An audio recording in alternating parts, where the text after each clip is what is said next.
Assalamualaikum warahmatullahi wabarakatuh. Halo teman-teman, semoga teman-teman selalu sehat. Terima kasih sudah subscribe channel ini. Kita buktikan bahwa channel pendidikan juga punya subscribers, sama seperti channel musik atau hiburan lainnya. Teman-teman, kerugian akibat gulma akan berbanding lurus dengan populasi gulma. Semakin banyak populasinya, semakin besar populasinya, maka kehilangan hasil yang diakibatkan oleh gulma juga semakin tinggi. Nah, populasi gulma itu dipengaruhi oleh perkembangbiakan gulma. Pada video sebelumnya kita sampaikan bahwa salah satu keunggulan gulma yang membuat gulma layak menjadi pesaing tanaman budidaya adalah gulma memiliki cara berkembang biak yang sangat efisien. Nah, seperti apa perkembangbiakannya itu? Di video ini kita akan membahas mengenai perkembangbiakan gulma.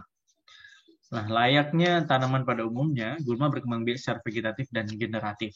Ya, sebelum kita membahas yang vegetatif, kita akan lebih dulu membahas mengenai perkembangbiakannya yang generatif.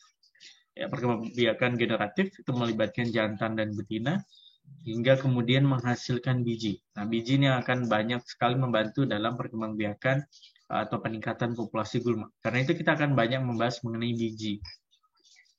Nah, gulma berkembang biak dengan cepat karena menghasilkan biji dalam jumlah yang banyak. Tidak hanya banyak, biji-biji ini juga biji yang mampu atau mudah menyebar. Biji-biji ini juga tidak masak secara sekaligus, teman-teman. Kira-kira ini menguntungkan atau sebuah kerugian untuk gulma ya? Ketika biji-bijinya tidak masak secara sekaligus. Pada kondisi yang tidak menentu, banyak gangguan misalnya, biji-biji yang masak tidak serentak adalah sebuah keuntungan. Sebagian biji akan mati saat berkecambah karena lingkungannya tidak sesuai ya, atau belum sesuai. Nah, kelak ketika lingkungannya sudah menjadi lingkungan yang sesuai, biji-biji berikutnya barusan masak, berkecambah, dan akhirnya bisa tumbuh. Sehingga biji-biji gulma yang masak tidak serentak itu adalah sebuah keuntungan untuk gulma. Ya, kita akan lihat banyak hal. Gulma memiliki sifat-sifat bawaan yang sangat adaptif, sehingga gulma sangat mudah eksis di alam, tidak mudah disingkirkan. Gitu ya. Ternyata sifat adaptif ini penting ya untuk kehidupan makhluk hidup, termasuk manusia. Maka jadilah adaptif pada perubahan lingkungan. Lingkungan tidak hanya sekedar cuaca loh ya. Lingkungan kita, manusia, termasuk juga orang-orang di sekitar kita. Termasuk juga peraturan, termasuk juga kebijakan yang sering tidak menyenangkan karena menuntut kita untuk berubah, menyesuaikan diri pada peraturan, pada keadaan-keadaan lingkungan kita. Tapi berubahlah, tanda kita termasuk makhluk hidup yang adaptif ya, meski perubahan itu tidak selalu menyenangkan. Teman-teman, kita akan lanjut. Ada keadaan, teman-teman, di mana biji-biji gulma ini meskipun masih hidup, namun tidak bisa berkecambah. Sekali lagi ya, ada keadaan di mana biji-biji gulma itu meskipun masih hidup tapi tidak bisa berkecambah. Keadaan yang seperti ini disebut dormansi.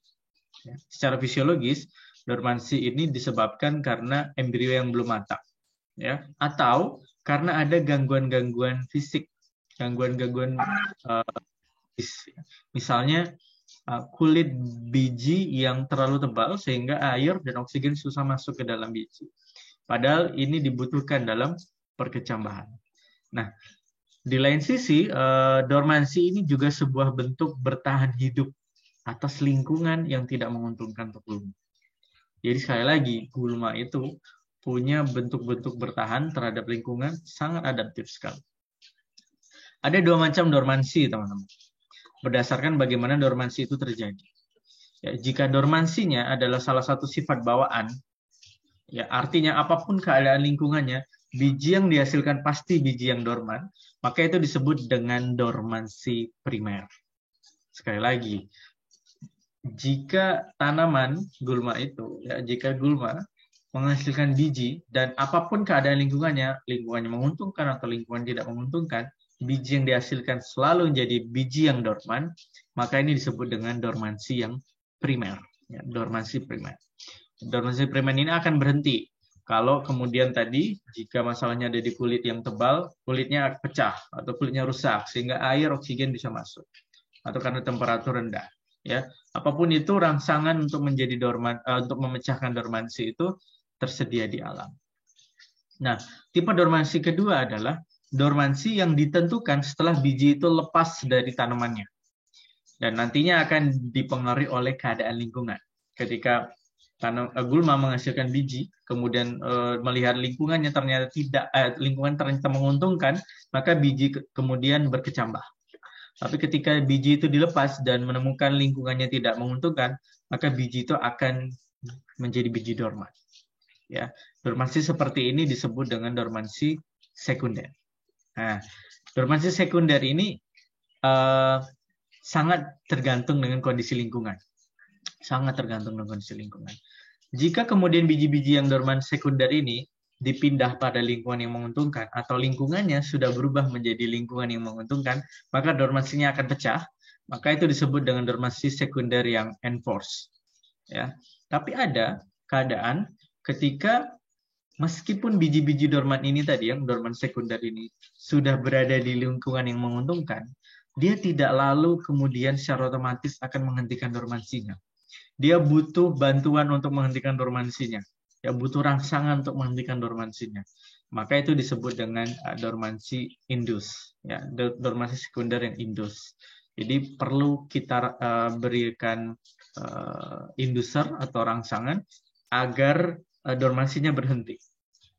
Nah, dari dua tipe dormansi ini, tipe dormansi mana ya yang dimiliki gulma yang menyebabkan gulma menjadi sulit untuk dikendalikan? Apakah dormansi yang primer atau yang sekunder? Kalau yang sekunder, apakah yang sekunder enforce atau sekunder yang indus? Coba teman-teman beri pendapat teman-teman di forum pada sepada ya. Nah, gulma juga berkembang biak secara vegetatif ya, menggunakan rizom, stolon, batang, akar, umbi. Teman-teman juga sudah mengerti itu, mempelajari itu di mata kuliah sebelumnya. Saya akan langsung berikan pertanyaan saya yang kedua.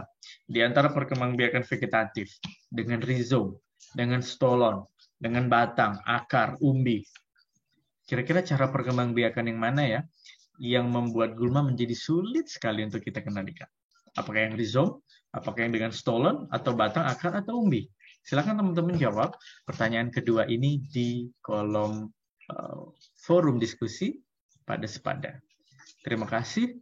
Assalamualaikum warahmatullahi wabarakatuh.